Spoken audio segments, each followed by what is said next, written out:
और इन्होंने पूरा प्रोपेगेंडा कैंपेन की। तो मैंने फैसला किया है कि मैं अब पहले मैंने तो उसके ऊपर भी करनी थी, फॉरेन फंडिंग के ऊपर भी। इस इलेक्शन कमीशन ने मेरे पर डाला कि इमरान खान को पता होते हुए कि ये गलत फंडिंग है, उसके बावजूद इसने उसकी इजाजत दी। मैं तो उसके ऊपर भी, इसके ऊपर इलेक्शन कमीशन के ऊपर मैंने हर्जाना करना था। लेकिन मैं आज अफसोस से ये कहना मुझे पड़ता है कि हमारा जो इंसाफ का निजाम है उसमें मुझे उम्मीद नहीं है कि मुझे कोई मिलेगा, इंसाफ मिलेगा।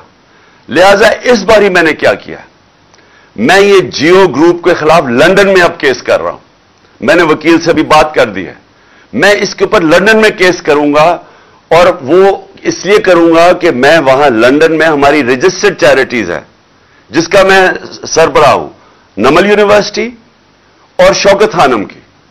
और क्योंकि इन्होंने ये वहां भी चलता है, तो उधर मैं अब इनके ऊपर केस करूंगा कि ये जो मेरे ऊपर इन्होंने जो मेरी किरदार कुशी की है, अब ये वहां जवाब देंगे, क्योंकि हम पैसे इकट्ठे करते हैं शौकत खानम के लिए और नमल के लिए।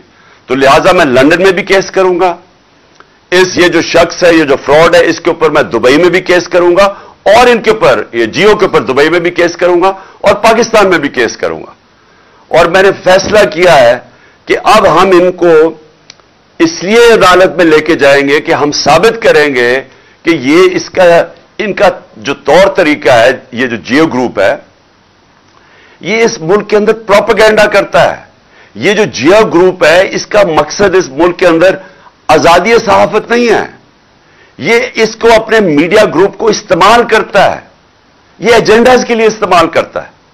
ये जो इन्होंने आदमी को पकड़ा और जो दुबई में ये जो सारा दुबई से और ये जो प्रोग्राम किया है, अगर ये दयानतदारी से सहाफत करते तो इनको पता था कि ये फ्रॉड आदमी है। कभी एक आदमी, जिस आदमी की क्रेडिबिलिटी कोई नहीं है, उससे तुम 10 दफा सोचते हो कि उससे ही आप